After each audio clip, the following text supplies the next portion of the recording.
Naona fahari kuona wenzetu kutoka nchi jirani wakija kujifunza kwetu. Najua kuna watu ambao wanapinga mfumo, na hasa wale ambao walikuwa wananufaika na kunyonya wakulima wetu. Kwa hiyo tusitegemee kusifiwa tu. Wapinzani wapo na wataendelea kuwepo, kwa sababu wao walikuwa ni wanufaika wa mfumo nyonyaji kwa wakulima wetu.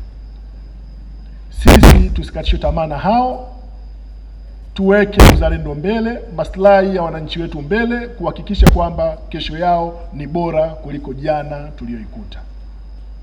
Ndugu zangu, Tanzania ni kubwa, wananchi wetu wanazidi kuongezeka. Kilimo ndio msingi mkuu wa uchumi wetu, na sisi tumepewa dhamana kwa Watanzania milioni 66 kusimamia maslahi yao. Ombi langu kwenu, tuendelee kushikamana, tuendelee kuwa wazalendo, tuendelee kuwa waadilifu, kuhakikisha kwamba Watanzania kupitia mfumo wa stakabadhi za ghala unaenda kuwa na manufaa kwao, na wao waje kuwa mashahidi kesho kusema kwamba serikali imeweka miundombinu ambayo inaenda kumnyanyua Mtanzania kutoka kwenye umaskini wake kwenda kwenye uchumi wa kati kufika kwenye uchumi wa juu.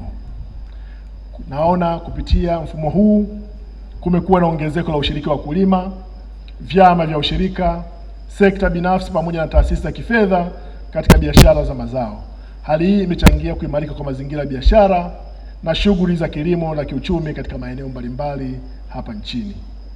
Hivyo basi, ndugu washiriki na ndugu waalikwa, maonyesho haya pamoja na mijadala iliyoandaliwa yanatoa fursa kwa wadau mbalimbali kubadilishana uzoefu, kuonyesha huduma na bidhaa, pamoja na kujadili namna ya kuendelea kuimarisha mfumo huu ili uweze kuendana na mahitaji ya sasa ya kibiashara, matumizi ya teknolojia pamoja na ushindani wa soko kikanda na kimataifa. Aidha, maadhimisho haya yanaendelea kuonyesha mchango wa mfumo wa stakabadhi za ghala katika kuimarisha biashara za mazao na kuchangia utekelezaji wa dira ya maendeleo ya taifa ya 2020-2050.